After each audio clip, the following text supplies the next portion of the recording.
చూసారండి. ఇంకా 23:43 కూడా చదవండి. అప్పుడు ప్రతివానికి భయం కలుగును, అనేక మహత్కార్యములను సూచక క్రియలను అపోస్తలుల ద్వారా జరిగిన. చూసారా, ఇది రక్షణ పొందుకున్న వాళ్ళు జీవితాలలో జరుగుతున్నాయన్నమాట అండి. రక్షణ పొందుకున్న తర్వాత సంఘంగా కూడుకున్న తర్వాత సమూహముగా కూడుకుంటారు. వాళ్ళు మాత్రము ఖచ్చితంగా మహత్కార్యాలు సూచక్రియలు పొందుతారని. ఇప్పుడు ఒకసారి చూడండి, అప్పుడు ప్రతి వానికి భయం కలిగిందంట. ఏమండి, ఎవరి ద్వారా భయం కలిగింది? రక్షణ పొందుకున్న వారి యొక్క జీవితాల వలన అనేకులకి ఏం కలిగిందంట? భయం కలిగింది. ఒక విషయం చెప్పమంటారా? ఇప్పుడు ప్రవీణ్ గారు చనిపోయిన తర్వాత చాలామంది ఈ ధర్మశాస్త్ర సంబంధమైన బోధకులు ఏం చేశారంటే, ఒకసారి మీరు ఆలోచించండి మనసు పెట్టి, ఇంటింటికి ఒక్కరు వెళ్ళకూడదు, ఇద్దరు వెళ్ళకూడదు అని చెప్పి 10 మంది వెళ్ళాలి, 2 వెళ్ళాలి, 3 వెళ్ళాలి, అన్ని భయభ్రాంతులు చేసేస్తున్నారు. ఇప్పటికి ఇంకా భయభ్రాంతులే చేసేస్తున్నారు ఆ చట్టాలు ఇవన్నీ తీసుకొచ్చి. ఎందుకంటే వాళ్ళు భయపడిపోతున్నారు. మొట్టమొదట వాళ్ళు భయపడిపోయి క్రైస్తవ్యాన్ని అంతా కూడా భయపెట్టేస్తున్నారు. మీది ఒక విషయం తెలిసింది, ఇక్కడ వచనాన్ని పెట్టి ఏం అర్థం చేసుకోవాలి? అప్పుడు వారందరికీ ఏం కలిగింది? భయం కలిగింది. ఎవరు వాళ్ళు భయం అనుకున్నారు? ఇప్పుడు వాళ్ళు విశ్వసించారండి, యేసుప్రభు వారిని అంగీకరించారు, బాప్తిసం తీసుకున్నారు, సంఘంలోనికి వచ్చారు, సహవాసం, రొట్టె విరుచు కూడుక, ఎడతెగక ప్రార్థన. ఇప్పుడు చూడండి, ఇప్పుడు వీళ్ళ జీవితాల వల్ల బయట వాళ్ళకి ఏం కలిగింది? అన్యజనులకి ఏం కలిగింది? భయం కలిగింది. ఎందుకంటే వీళ్ళు మహత్కార్యాలు పొందుకుంటున్నారు, వీళ్ళు సూచక్రియలు పొందుకుంటున్నారు. కానీ ఇప్పుడు క్రైస్తవ్యము లేకపోతే ఈ సేవకులుగా పిలువబడిన వారు, పాస్టర్లు, వీళ్ళు ఏం చేస్తున్నారంటే ధర్మశాస్త్రాన్ని చెప్తున్నారు కాబట్టి, ధర్మశాస్త్రాన్ని పెట్టి వెళ్ళిపోతున్నారు కాబట్టి వీళ్ళు భయపడుతున్నారు. నిజంగా ప్రజలందరినీ భయపెట్టేస్తున్నారు. అది అది విశ్వాసం కాదు. మనం భయపడితే ఇంకా అవతలోడికి ఏం చెప్తాం మనము? ఇప్పుడు నేనే ఉన్నాను, నన్ను శుభ్రంగా చాలామంది మతోన్మాదులు నన్ను శుభ్రంగా చంపేసేలా ఉన్నారు, నన్ను చాలా బాధించేసేలా ఉన్నారు, నాకు మరణగండం ఉన్నది, నాకు ప్రాణహాని ఉన్నదని నేను చెప్తున్నాను. నేను చెప్తే మీరు ఏమనుకుంటారో చెప్పండి? మీకే ఎలాగ ఉన్నప్పుడు మాకెక్కడదే? నేను మీకేం చెప్పగలుగుతాను చెప్పండి ధైర్యం? ఏమండి బుజ్జే, ఏమనిపిస్తుంది మీకు? విషయం అనేది క్లారిటీ అంటున్నాను నేను. ఇప్పుడు వైద్యం చేసిన డాక్టరే నేను పేషెంట్గా ఉన్నాను అని చెప్పాడు అనుకోండి, ఇంకా పేషెంట్ ఏం చేయించుకుంటాడు? వైద్యము చాలా పెర్ఫెక్ట్గా చేశాడు యేసుప్రభు. ఆయన పెర్ఫెక్ట్, మనము కూడా అంతే. నేను ఎట్టువాడునో మీరు కూడా అట్టువారే. ఆయన పరిశుద్ధుడు, పవిత్రుడు, ధైర్యశాలి. మనం కూడా ధైర్యశాలే, ధైర్యవంతులమే మనము. అపోస్తులు ఆ వచనాన్ని పెట్టి ఆలోచించండి. ఒక్కొక్కరు వెళ్తే ఒక్కొక్కరు వెళ్ళకండి, 2 వేసి 4 వేసి 5 వేసి 10 మంది వెళ్ళాలి. మీకు ఓ విషయం తెలిసినా, మన సామ్యుయల్ పీటర్ ఏం చేస్తారంటే, పాపం చాలామంది చర్చిలోకి వెళ్తారు కానీ ఇంకా పాపిననే ఒప్పుకుంటారు. కానీ ఈ నెల ఏం చేస్తాడంటే అందరికి వాక్యం చెప్పి మోకరించి రక్షణ ఇచ్చేది ఇస్తున్నాడు. ఇప్పుడు ఇంతకని, అమ్మ నువ్వు పాపివి కాదు, విశ్వాసం ద్వారా నీతిమంతుడివి, పరిశుద్ధురాలివి, నువ్వు పరలోకంలో కూర్చుండి పెట్టబడ్డావని ఇప్పుడు ఈయన ఏం చేస్తున్నారు? ఇప్పుడు ఈయన మోకాలు వేసి ఇంటింటికి చాలామంది రక్షణ ఇచ్చేది తీసుకుంటున్నారు. ఇప్పుడు అయ్యో ఈ సంగతే మాకు తెలియదండి, నేను పాపినని ఒప్పుకుంటున్నాను, పాపిని, ఘోర పాపినని, చాలా అది వచనాలే మాకు తెలియదు అని వాళ్ళు చెప్తున్నారు. ఒకసారి చూడండి, ఏంటంటే నిజంగా చాలా విచిత్రమైనటువంటి ఆశ్చర్యకరమైనటువంటి వచనాలు ఉన్నాయి. వీటి యొక్క భావం తెలీదు. ప్రియులారా ఆలోచించండి. రక్షణ వేరు, జీవితం వేరు. మనము ఎందుకు కూడుకున్నామంటే జీవించడానికి కూడుకున్నాం. మహత్కార్యాలు పొందుకోవాలి, సూచక్రియలు పొందుకోవాలి.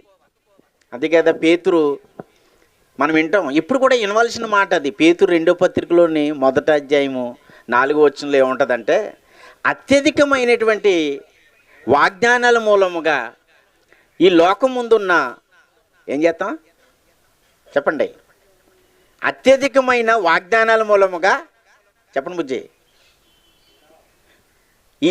ఆ వాగ్దానాల మూలంగా ఏం చేస్తాం? ఈ లోకం ముందున్న భ్రష్టాత్మను తప్పించుకుంటాం. భ్రష్టాత్మ ఉందో తెలిసిన దాన్ని జయించలేకపోతాం. అది భ్రష్టాత్మలు ఉంటే అది ఏం చేస్తుంది? భయం కలిగి చేస్తుంది. నేను ఆడి చంపేస్తాడు, నేను ఈడు చంపేస్తాడు, ఆడి చంపేస్తాడని.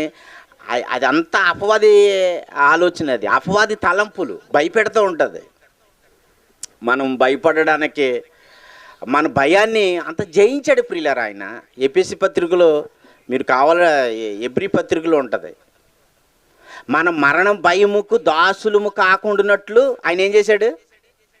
మన మరణ భయముకు దాసులము కాకుండానట్లు ఆయన మరణించాడు. ఆయన మరణించాడు కాబట్టి మనం కూడా ఏమయ్యాము? మరణించాం, చనిపోయామంతే. చనిపోయాం. ఇప్పుడు ఆయనతో మనం జీవిస్తున్నాం. ఇప్పుడు మనకి మరణ భయం లేదు. మనకి శ్రమ అయినా, అప్పులైనా, రోగాలైనా అసలు భయపడవలసినటువంటి అవసరం లేదు. తెలిసిన మీకు అది శరీరంలో ఉంటుంది. కానీ నేను అంతకు ముందు చెప్పాను, రోమా 8:12 శరీరానుసారంగా మాట్లాడడానికి శరీరమునకు రుణస్థులము కాము. ఈ విషయాలే చెప్పాను వర్ధన్కి, ఈ విషయాలే చెప్పాను. ప్రతాప్ అన్నాడు ఫోన్ చేసి, అన్నయ్య చాలా ధైర్యంగా ఉన్నాడు అన్నయ్య అని వర్ధన్ గురించి చెప్పాడు. వర్ధన్ కూడా అలాగే ఉన్నాడు. అతను బలం అనుకోకూడదు, మనం అతని శక్తి అనుకోకూడదు. అది దేవుని శక్తి. అంటే ఈ శరీరంలో ఉన్న వ్యక్తి ఎంత బలవంతుడైనా సరే ఈ రోగం అనేది శరీరంలో వచ్చినప్పుడు బలహీనుడు అయిపోతాడనమాట. కాబట్టి మరణ భయంతో మనం భయపడడానికి, మనం మరణానికి దాసులు అవ్వడానికి మనం దానిలో లేము. ఎందుకంటే మనం యేసుప్రభుని పెట్టి ఏమయ్యామో? చచ్చిపోయాం. మనం మరణ భయంలో లేవు. ఇప్పుడు కూడా మరణ భయంతో నన్ను హాని చేసే వాళ్ళు ఉన్నారు, వాళ్ళు చంపేసేలాగా ఉన్నారు, వీళ్ళు చంపేసేలాగా ఉన్నారని క్రైస్తవులే. ఒక పాస్టర్ గారు ఎలాగంటే ఇంకా సువార్త ఏం ప్రకటిస్తాడు చెప్పండి? నిజంగా మన దేవుని మహాకృపను పెట్టి వేండ్ర గ్రామంలో నిజంగా అక్కడ చాలామంది ఉన్నారంట. మా కూర్చున్నప్పుడు సూర్యభవాని చెప్పాడు, కానీ పాస్టర్ గారు కూడా చెప్పారు, అయ్యి బాబు ఇది మీరు ఎలా చేశారో కానండి, ఇక్కడ అందరూ అన్ని విధాలుగా పాయింట్అవుట్ చేసిన వాళ్ళు ఉన్నారండి. దేవుని కృప చాలా అద్భుతంగా నేను ఇవన్నీ చూశాను, నేను ఫొటోస్ మీరు చెప్పడం ఇవన్నీ కూడా చూశానని పాస్టర్ గారు చెప్తున్నారు. అంటే అక్కడ కూడా ఉన్నారంట. ఆల్రెడీ ఓ పాస్టర్ గారిని కేసు పెట్టేశారంట. అక్కడ ఆ వ్యాండర్లో పాస్టర్ గారిని పోలీస్ స్టేషన్లో వేసారండి ఆల్రెడీ. విషయం ఏంటో తెలిసిన, మనము వేరే ఆర్గ్యుమెంట్ వెళ్దాం. ఇది అది అంత ముందు చెప్పాను, సాగిపోండి అంతే. సాగిపోతే ఎర్ర సముద్రం 2 పాయలు అయిపోయింది. సాగిపోయిన తర్వాత 2 పాయలు అయిపోయింది. అక్కడ ఇచ్చిన ఎత్తునోరు బాదుకున్నారు అంతకుముందు ఇశ్రాయేలీలు, కానీ అది అలాగే ఉంది. కానీ సాగిపోయారు ఎప్పుడైతే విశ్వాసంతో నడవడం స్టార్ట్ చేశారో ఎర్ర సముద్రం 2 పాయలు అయిపోయింది. మీ జీవితాల్లో ఎప్పుడు కూడా అదే ఉండాలి. అది స్వార్థ అయినా, లేకపోతే మీ జీవితంలో వచ్చినటువంటి శ్రమ అయినా, శోధన అయినా, రోగమైనా, కానీ మీరు శరీరాన్ని అనుసరించి మాట్లాడడానికి శరీరమునకు రుణాస్తులు కారు. అంటే పరిస్థితి ఎంత అలా ఉన్నా సరే, రోగంలో ఎంత ప్రాబ్లం ఉన్నా సరే మీరు ఎలా ఉండాలి? మాట్లాడకూడదు అంతే. మీకు అర్థమవుతుందా? మాట్లాడకూడదు అంతే. ఇంకా అనొచ్చు ఇంకో మాట, ప్రభువా నేను నీకు ప్రియకుమారుడిని, నువ్వు నన్ను ప్రేమిస్తున్నావు, ఇలా మాట్లాడండి ఒకసారి. ఎప్పుడన్నా చిన్న శోధన ఏమైనా వచ్చిందనుకో, భయం కానీ, ఆందోళన కానీ, ఇబ్బందిగా ఉందనుకో, మీరు ఏమీ టెన్షన్ పడే అవసరం లేదు. మీకు చాలా ఇది ఒక ప్రభు మిమ్మల్ని ప్రేమించి ఇచ్చినటువంటి ఇది ఒక మర్మం మాట. మీరు గదిలోకి వెళ్ళిపోయి, ప్రభువా నేను నీకు చెప్పండి ప్రియకుమారుడిని, నువ్వు నన్ను ప్రేమించుచున్నావు, నువ్వు నన్ను ప్రేమిస్తున్నావు, నేను ప్రియకుమారు. ఇప్పుడు యేసు ప్రభు ప్రియకుమారుడే కదా దేవుడికి, చెప్పండి. మరి మనం కూడా ప్రియకుమారులు. ఎందుకంటే ఆయన శరీరం మనలో ఉంది, ఆయన రక్తం మనలో ఉంది, పరిశుద్ధాత్మ మనలో ఉంది. కానీ మనం పలకమంతే అలాగా దానికి విరోధంగా ఉన్న మాటలను పలుకుతాం. మనము ఏమైపోద్దో ఏం చేయాలి దాని గురించి మళ్ళీ ఇంకో నలుగురితో డిస్కషన్ పెట్టుకుంటాం. అంటే రోగాల గురించి చెప్తుంటే మా చింతాత ఉంటాడు, అతనుకున్న రోగాలు చెప్తే మనకి ఖచ్చితంగా రోగం వచ్చే ఆ ఫీలింగ్లోకి వెళ్ళిపోతామన్నమాట. ఎందుకంటే రోగాలు చెప్తే రోగాలు పోతాయంటారు. వాళ్ళు మానసికంగా ఉండి బాధలో ఉండి చెప్తూ ఉంటారు కొంతమంది. పాపం అవి కూడా వినకూడదు మనము. ఎందుకు వినాలి? అవసరం లేదు, దేవుడు చేస్తాడని చెప్పాలి అంతే. కొంతమంది చెప్తారు రోగాలు చెప్పడం విషయం బాగానే, చెప్పకూడదు. యేసు ప్రభువే చెప్పాడు కదండి, శరీరాన్ని అనుసరించి మాట్లాడడానికి శరీరానికి రుణాస్తులు కాదు, మాట్లాడకూడదు, మాట్లాడడానికి రుణాస్తులు కాదు, మీరు విశ్వాసంతో మాట్లాడడానికి రుణాస్తులు. ఎప్పుడు అలాగే అలా చేసుకోవాలి మనం. అది ఎంత ఎర్ర సముద్రం లాంటి సమస్య మీకు ఎదురొచ్చినా సరే మీరేం చేయాలి? శరీరం యాక్టివేట్ అవ్వకూడదు, శరీరాన్ని అనుసరించి మాట్లాడకూడదు. అంటే మరణ పరిస్థితులు ఉన్నా సరే దేవుడే లేపుతాడు అనాలి, దేవుడే స్వస్థపరుతాడు అనాలి. ఇంకా మీకు ఓపుకుంటే మీరు గదిలోకి వెళ్ళిపోయి, ప్రభా నేను నీ ప్రియకుమారుడిని, అసలు మీరు ఒకసారి అని చూడండి, గదిలోకి వెళ్ళి ఈ రోజు నుంచే స్టార్ట్ చేయండి. నేను నీ ప్రియకుమారుడిని, నువ్వు నన్ను ప్రేమిస్తున్నావు ప్రభా అని అనండి. ఒక 5 సార్లు అనండి. అక్కడ మీ ఏ శోధనలో ఉన్నారో ఆ శోధన నుంచి మీరు ఇమ్మీడియట్లీగా మీరు బయటకు వచ్చేస్తారు. అంతే, మీరు ఖచ్చితంగా ఏముండవు. ఆయన ప్రేమ మీ మీద కమ్ముకుంటుంది ప్రియులారా. అదే మనం ఈ మహత్కార్యాలు శరీరంలో జరిగే మార్పులు పొందడానికే మనం సమాజముగా కూడుకుంటున్నాం, దేవుని సన్నిధిలో కూడుకుంటున్నాం, ఆలయముగా కూడుకుంటున్నాం, ఆలయంలో కూడుకుంటున్నాం. ఒకసారి చూడండి, ఒక మాట నేను ప్రభు నాకు ఇచ్చింది, నేను మీకు చెప్పి నేను ముగించేస్తాను. లూకాసు వార్త 10వ అధ్యాయము, లూకాసు వార్త 10వ అధ్యాయము 31వ వచనం చూడండి. 30 20. అందుకు యేసు ఇట్లనెను, ఒక మనుషుడు యెరూషలేము నుండి యెరికో పట్టణమునకు దిగి వెలుచు దొంగల చేతిలో చిక్కెను. వారు అతన్ని బట్టలు దోచుకుని అతను కొట్టి కొర ప్రాణంతో ఏం చేశారంట? విడిచి వెళ్ళిపోయారంట. అసలు ఆ దొంగలు కొట్టడానికే కొర ప్రాణంతో విడిచి, అంటే కొంచెం ఉంది అంతే, ప్రాణాప్రాయంలో కొట్టుమట్లు ఆడుతున్నాడు. ఇంత కర్మ ఎందుకు వచ్చింది మనోడికి చెప్పండి? అక్కడే ఉంది ఆన్సర్. అక్కడ యెరూషలేమును విడిచి, ఇతడు యెరూషలేములో ఉన్న వ్యక్తి, ఇతనికి యెరికో పట్టణంలో పని ఏంటి? యెరికో పట్టణం ఏంటి? శపించబడింది. అది యెరికో పట్టణంలో అది శపించబడినటువంటి ప్రదేశం. ఆ ప్రదేశంలో పని ఏంటి ఇతనికి? ఇప్పుడు ఇతను ఎక్కడ ఉండాలి? ఇతడు యెరూషలేములో ఉండాలి. చూడండి ఆ మాట మళ్ళీ చదవండి. అందుకు యేసు ఇట్లనెను, ఒక మనుషుడు యెరూషలేము నుండి యెరికో పట్టణమునకు దిగి వెలుచు దొంగల చేతిలో చిక్కును. అంతే, దొంగల చేతి. యెరూషలేము అంటే మనకే తల్లి. చెప్పండి, యెరూషలేము అంటే ఏంటి? దేవుని ప్రత్యక్షతలో, దేవుని యొక్క సన్నిధి, దేవుని ఆలయము, దేవుని మందిరము ఎక్కడ ఉందంటే యెరూషలేములో ఉంది. ఇప్పుడు యెరూషలేములో ఉండవలసిన వాడు ఏం చేశాడంటే, యెరూషలేములోంచి దిగి ఎక్కడికి వెళ్తున్నాడంటే యెరికో పట్టణమున్న మార్గంలోనికి వెళ్ళాడు. కాబట్టి దొంగల చేతిలో చిక్కుకుంటున్నాడు. ఇప్పుడు అదే జరుగుతుంది. చాలామంది రక్షణ పొందారు, యేసుప్రభు వారిని విశ్వసించారు, రక్షణ పొందారు, మరలా ఏం చేస్తున్నారంటే మరలా లోకంలోనికి వెళ్తున్నారన్నమాట. అదేంటంటే ధర్మశాస్త్రం యొక్క ప్రయాణం అన్నమాట. చదవండి అమ్మా, అది ఒకసారి ఆ మాట మీరు చదవండి. గలతీ పత్రిక 3వ అధ్యాయము 1 నుండి 2 వచనాలు.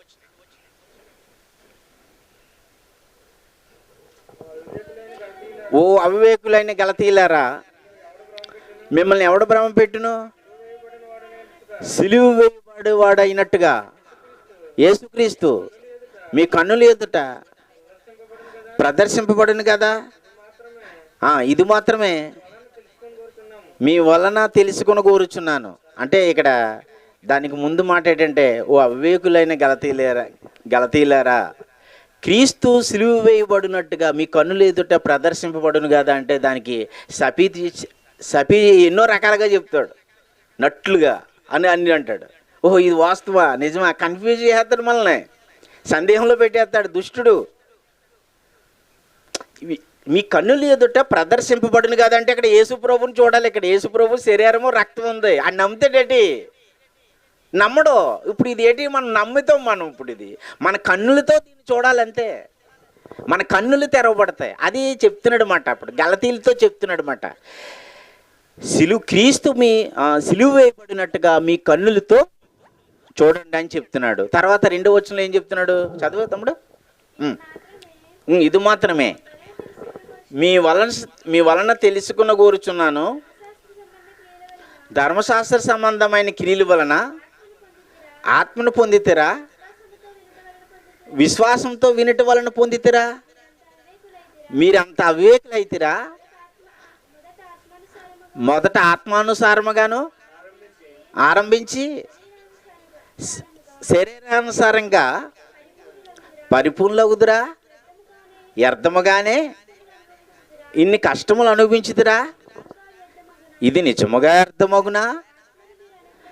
ఆత్మను మీకు అనుగ్రహించి మీలో అద్భుతములు చేయించువాడు ధర్మశాస్త్ర సంబంధమైన క్రియల వలననా లేక విశ్వాసంతో వినుట వలననా? ఆ మాట చూడండి, మీలో అద్భుతములు చేయించువాడు. ఆ మాటని చదవండి ఒకసారి అందరని, చదవమ్మా. మీలో అద్భుతములు చేయించువాడు తమ్ముడు, అది ధర్మశాస్త్ర సంబంధమైన క్రియల వలన లేక విశ్వాసంతో వినుట వలన. చాలండి, చెప్పండి ఏమర్థమైంది ఇప్పుడు? మన అద్భుతాలు ఎలా ధర్మశాస్త్రాన్ని పెట్టి అద్భుతం పొందుకున్నావా లేకపోతే విశ్వాసం పెట్టా?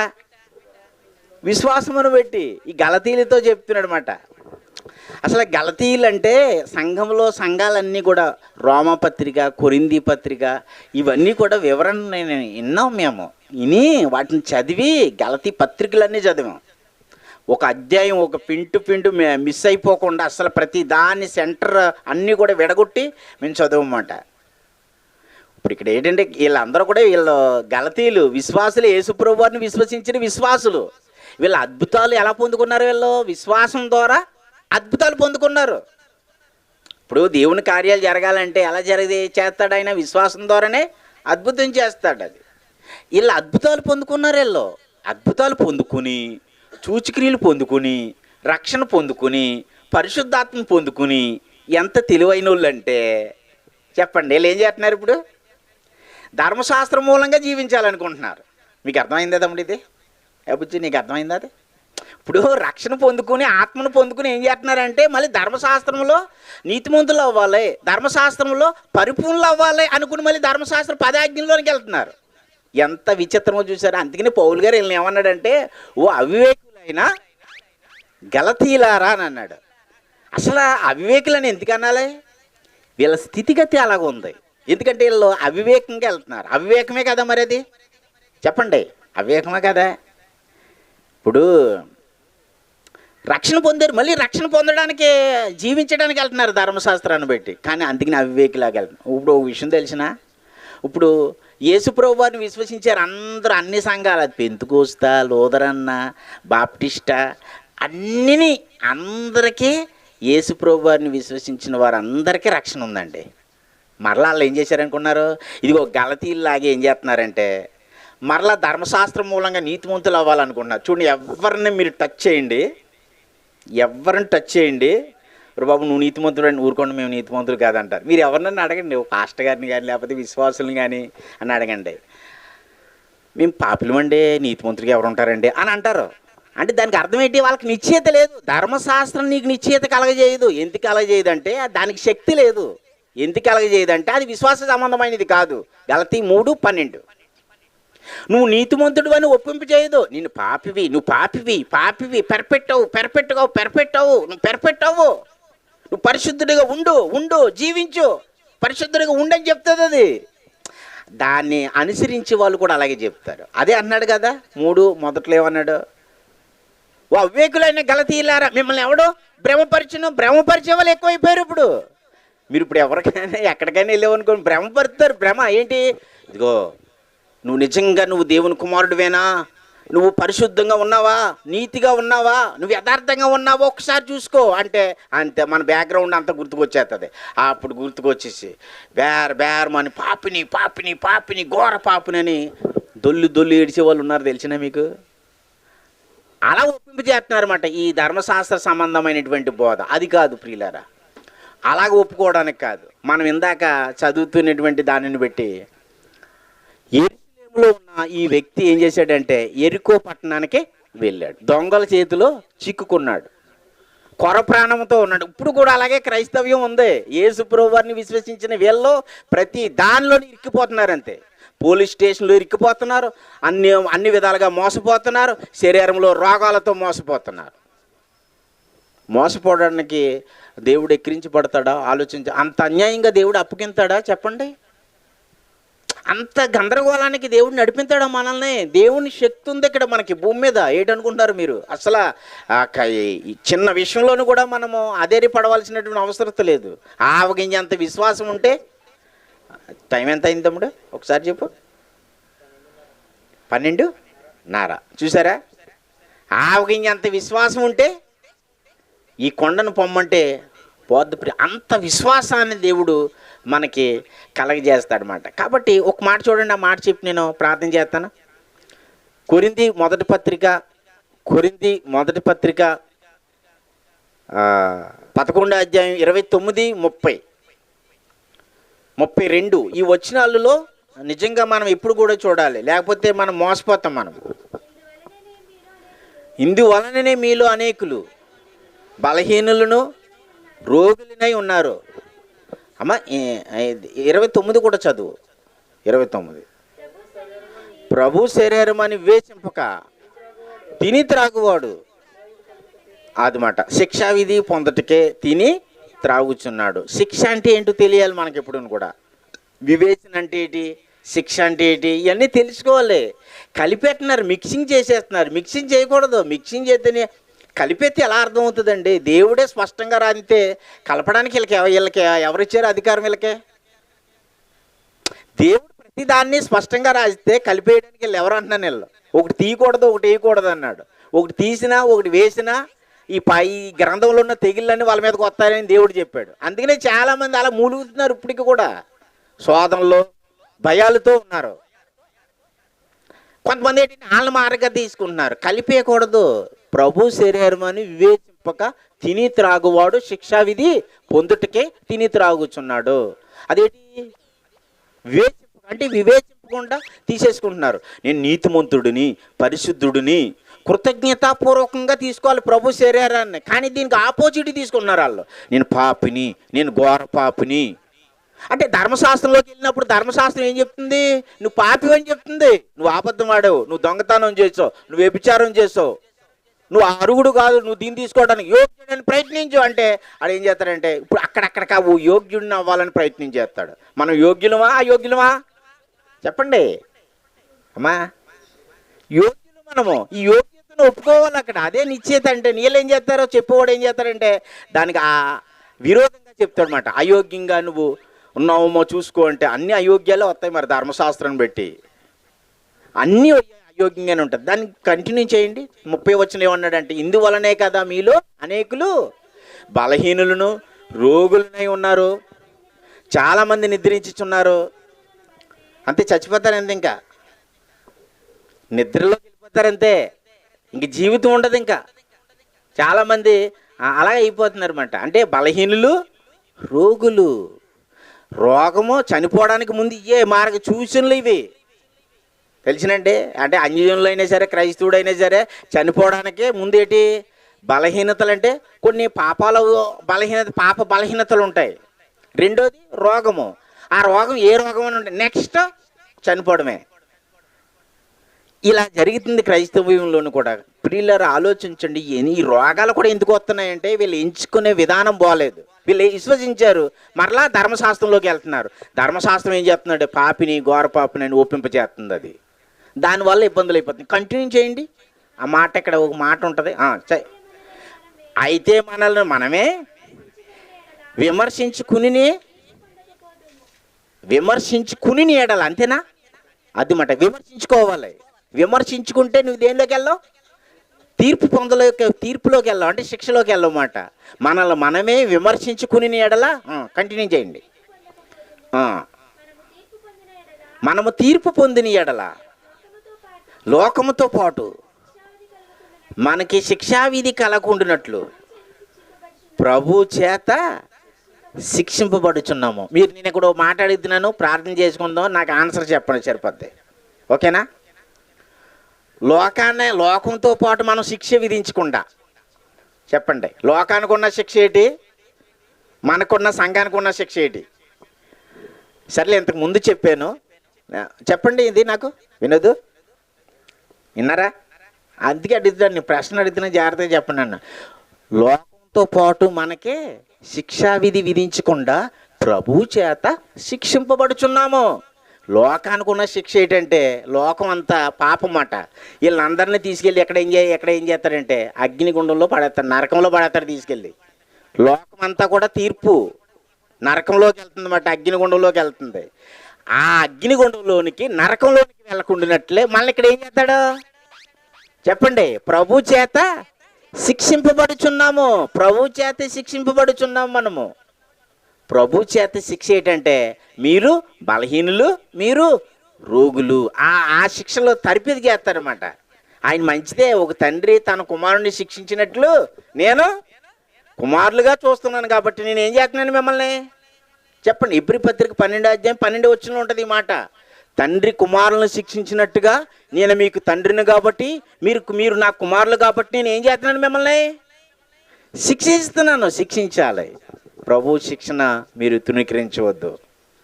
ఇప్పుడు వస్తున్నప్పుడు మీరు ఒకటే ఆలోచించుకోవాలి ప్రియులారా. శిక్షణ వస్తున్నప్పుడు ఒకటే ఆలోచించుకోవాలి, అసలు ఏంటి అని మనల్ని మనమే ఉపేక్షించుకోవాలన్నమాట. మనమే ఉపేక్షించుకుని పరీక్షించుకోవాలి. దేవా, ఇది నా వల్ల వచ్చినది. ఇప్పుడు ఎరుకో పట్టణం యెరూషలేములో నుండి ఆ ఒక్కడు ఏం చేశాడు? యూదుడే ఏం చేశాడు? యెరూషలేములో ఉండాలి. ఇతను దిగి ఏం చేస్తున్నాడు? దిగి ఆ ఎరుకో పట్టణంలోనికి వెళ్ళాడు. దొంగల చేత పట్టబడ్డాడు. అంతే, శుభ్రంగా చెత్త కొట్టేశాడు. కొర ప్రాణంతో ఉన్నారన్నమాట. అలా ఉన్నారు, ఇప్పుడు నలిగిపోతున్నారు. ఇప్పుడు అట్టి మనసు మీకు రాకుండాను గాక. ఆమెను చెప్పండి. అట్టి మనసు మీకు రాకుండాను గాక. మీరు యెరూషలేములోనే ఉందిరుగాక, మీరు సంఘంలోనే ఉందిరుగాక. ప్రతిరోజు కూడా మీకు ప్రత్యక్షతను పొందుకుని, వాగ్దానాలు పొందుకుని, మహత్కార్యాలు సూచక్రియలు మీరు అనుభవించుదురుగాక. ఆమేన్.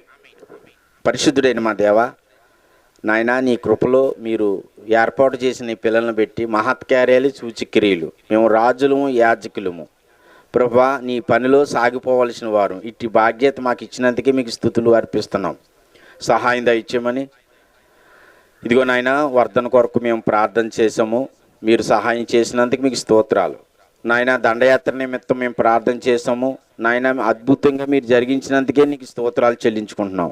సత్యవతి చిన్నమ్మ, అదేవిధంగా తన కుమారుడు పండు నాయన, మరి చిన్న మెదడులో రక్తం నాయన గడ్డకట్టిందని చెప్పారు. ప్రార్థిస్తున్నాం, సహాయం దయచేయండి. అది ఇంకా కరగాలన్నారు నాయన. రక్షణ గురించి, మరి జీవితం గురించి మీరు మాతో మాట్లాడారు కాబట్టి మేము రక్షణ తర్వాత మేము జీవితంలో మహత్కార్యాలు సూచక్రియలు పొందవలసిన వారమై ఉన్నాం. ప్రభు, ఇటు భాగ్యాన్ని, ఇటు సంగతులు మాకు ఇచ్చినందుకే నీకు స్తుతులు అర్పిస్తున్నాం.